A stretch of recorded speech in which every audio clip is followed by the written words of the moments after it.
Hi Harvey, this is Will. Sorry it's taken me so long to get around to having a look at this picture for you, mate. Right, I apologise straight away. I've got flu, so I'll probably be coughing and spluttering, and you can probably barely tell what I'm saying. But let's give it a go. Right, here's your picture.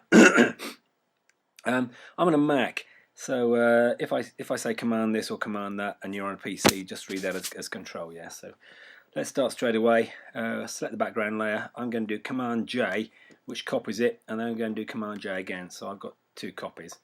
I always do at least one copy, so I've got this background layer I can get back to in the event that I completely cock everything up. So let's turn this one off by clicking on the little eye. That one's all turned off.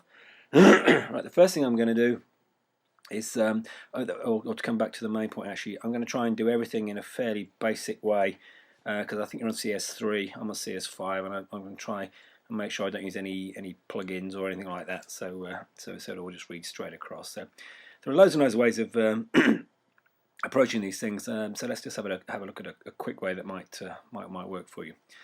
Right, with this top layer selected, hit on the filter menu, come down to stylize, and select emboss. Where it's all set up, so try an angle of 90, height of 9, 500%. This is basically just doing exactly what it says on the tin, and it's making it look like it's fairly embossed. So we'll click OK. Now what I'm going to do now is look at this blending mode. That's how this top layer here blends with the one below. Currently it's set to normal, which means we can just see this top layer and nothing else. If we now blend them together by clicking the drop down and go for multiply, you can see a different effect here. However, what we're getting, excuse me, let's take a drink. What we're getting here is rather a lot of sort of granular nastiness, if you will. So that's not really something that we want. So I'm going to turn this off. Turn this off, and I'm going to try and smooth this down a little bit. The way I'm going to do that for this example is I'm going to go to the filter menu again, go to blur, select Gaussian blur, and I've selected about 4 pixels to put this sort of blur on, if you will. So you can try different levels to suit yourself, but let's just try 4 for the sake of this one. Hit OK. Once again, I'm going to go back to the multiply blend mode. There we go, and now we're already starting to see a little bit smoother sort of effect. So it's a bit overdone. So what I'm going to do is I'm going to go to this little bit here, the opacity. This is the amount by which this layer affects the layer below, if you will, and the amount we can see through it. So I'm going to just drop down onto get this slider. I'm going to bring this down to about 60%, something like that. And automatically you can see that now it's we've got some of the bits and pieces back, and it doesn't look quite so dramatic. Now, if we want to see the effect that this emboss layer is having, we can simply toggle off the little eye so we can see switch the layer on and off. Let's just try that. So this is our original picture, or your original picture, sorry.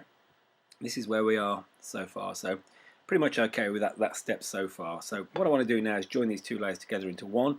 So I'm going to select that top layer, come up here to the layer menu, come down, I'm going to merge down. What that does is it just basically joins this layer to the one below it and merges it into one layer. Excuse me. Right, it's still a bit on the dark side for what we want. If we put that layer back on and switch between, your original was a bit on the brighter side. So what I'm going to do is I'm going to so what I'm going to do here is I'm going to with this top layer selected, go to the image menu, adjustments, and shadow and highlights.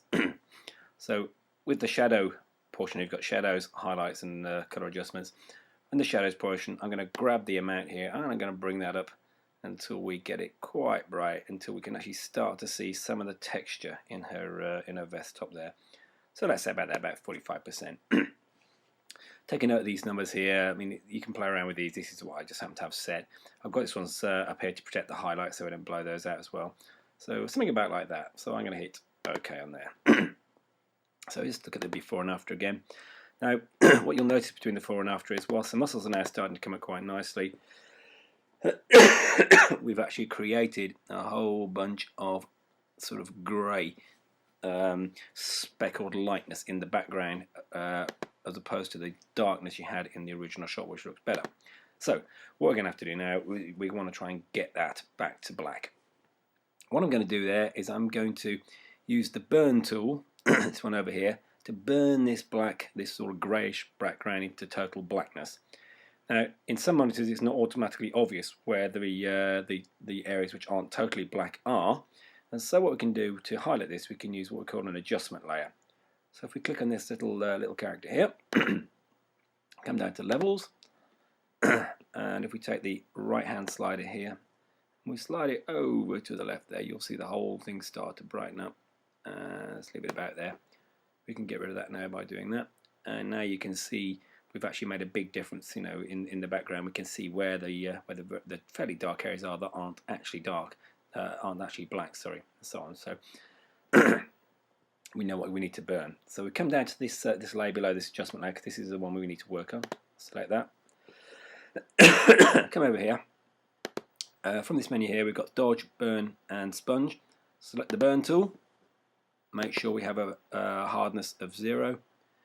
Make sure we are burning not the highlights, midtones, but the shadows, and bring our exposure to about, say, 15–17% in this case, and make sure that this is not checked. Okay, right. We can increase the size of our brush in this case by using the I don't know if you're aware of it, but the open and close square brackets. Actually, will change the brush size automatically. So I'm going to go a bit bigger. And as I say, with this layer selected, I'm just going to start burning this black away now. So the advantage of using this rather than a black brush is that I can actually go over the edges a little bit, avoid these dark areas here right over the arm because they will burn down. But I can get really pretty much right over the edges a little bit, if you will. So that means I don't have to worry about getting right into one pixel and being very careful to paint and so on and so forth. So I can crash around this fairly quickly. I'm doing this fairly crudely. If you're taking care for a competition shot, then you'd be somewhat more careful than this.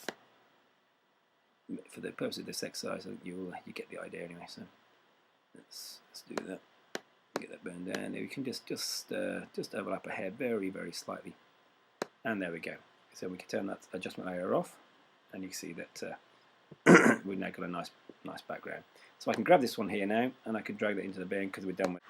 Now, one of the things we introduced earlier on was a blur layer. Now that may have impacted on the sharpness of the original picture. So if we toggle between the two, in this case it's probably not too bad, but you might be able to see just a slight blurring. So what we can do here is, with the top layer selected, filter, sharpen, and we can put an unsharp mask or a smart sharpen. I generally use smart sharpen because it picks the sharp edges out.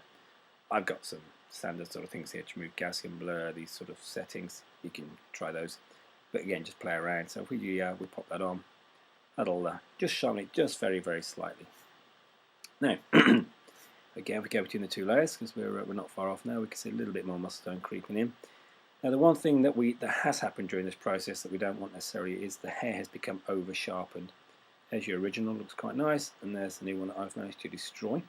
So it would be better if we had the original hair on the new layer. We can achieve this by coming down and adding a what we can call a mask, a layer mask. Click on this little icon here, and this pops this little mask right next to the layer that we want to play with. When this is pure white, it means we cannot see through this layer at all. When we paint pure black, it means we can see through this layer. So what we're going to do in this case is we're going to paint pure black on this layer just over the hair, so we can see the hair from the original layer showing through into the new edit. Down here is your foreground colour and your background colour. If you're not sure which ones you've got in terms of is it pure black or whatever, then what you can do is just hit the D on the keyboard and automatically put your background to black and your foreground to white. We want to paint with a foreground colour, so if you hit the X, it'll swap them over. Select the brush. Again, use your maximum softness brush in normal mode and with an opacity of 100% and a flow of 100%. With this layer, this mask here selected, just go over the hair, and as I paint, you'll see the layer below starts to show through. Okay, and that now means we've got the nice smooth hair from the original shot showing through. So if I click and so on and so forth, you can see that now only the body is changing and not the hair. I'm thinking that that's probably about as much as I can cope with at the moment.